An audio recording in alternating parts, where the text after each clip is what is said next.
Okay, so here we go, moving forward with Originary Phenomenological Meditation 97, written the 21st day of May, which is my oldest child's birthday.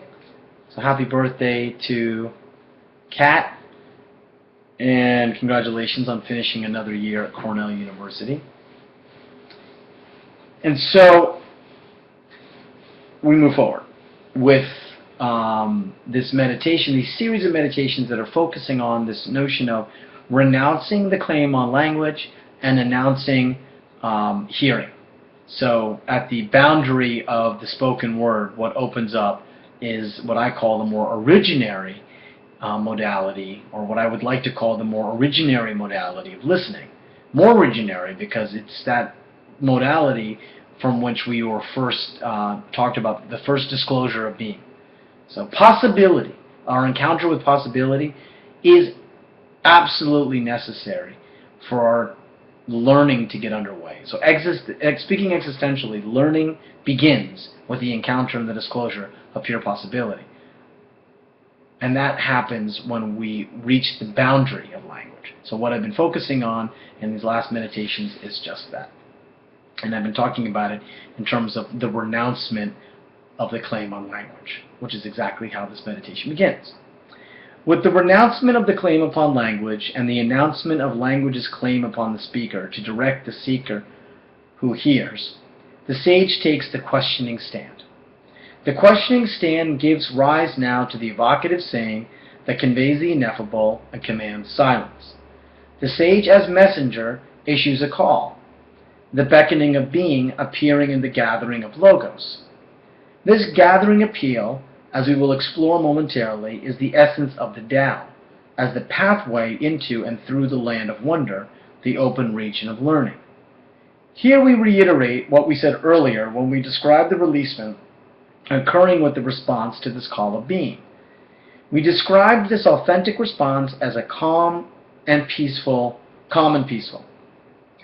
This silence, we said, expresses the essential mood of attunement.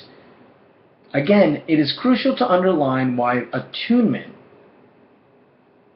is called contemplation, and thereby an expression of a kind of thinking that is a matter of comportment, attitude, and conduct, and bearing. The essence of the comportment of attunement is steadfast openness, and we have thus described this comportment as teachability. The bearing of teachability is expressed in the silence of attunement, which Heidegger calls the will not to will, or Gelassenheit, the serenity of letting be. We find our juridical voice silenced by the news of the relationship with being, a relationship which opens us to learning, understood as the possibility or freedom of discovery. The mood of silence is a positive or constructive response to this releasement from the overbearing perspective of the willing subject who seeks to dominate, control, and render all beings instruments of his endeavors.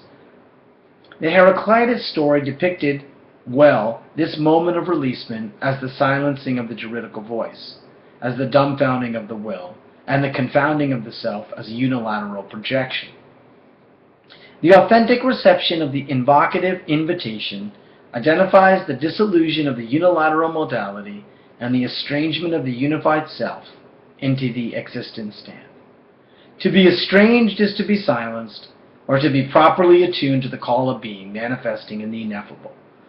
The existence stand is one gathered upon the questioning stand. Thus we have said that being held out for questioning is to be reposed.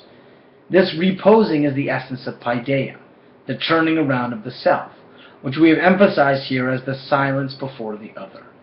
To be turned around to learning is to be turned out from the habitual habitat, the comfort zone of the domestic security, which we are now identifying more closely with the poet's initial claim upon language. The poet's initial claim upon language, the claim relinquished in the renunciation, signifies most intensely the everyday or conventional manner of using language. To say using is to identify the instrumentalization of communication. When we say use language, we claim it as a tool, as something we implement to carry out our work. This instrumental use of language is, of course, parasitical upon the way language gathers us together.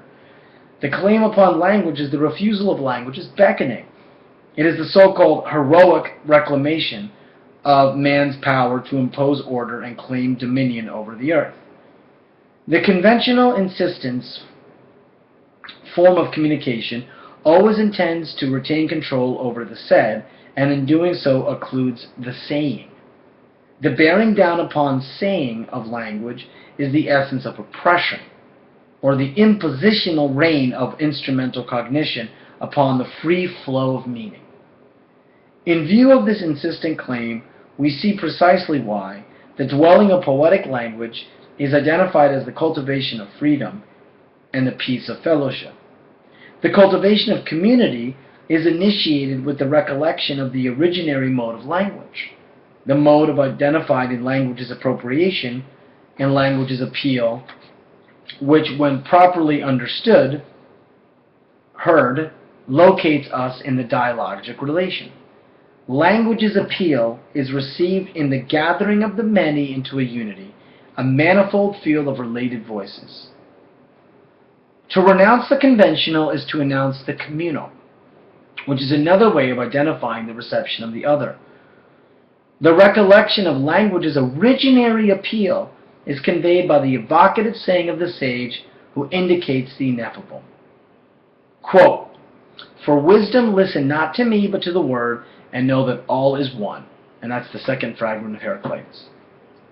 And that's where it ends on the 21st of May, originally written 2004 and commemorated 10 years later in 2014.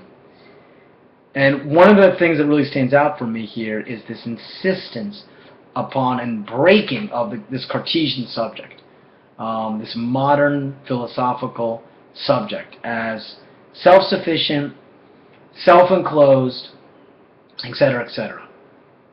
What's key here is the relationality and intersubjectivity that begins with the recognition that we are rooted in something that is not human,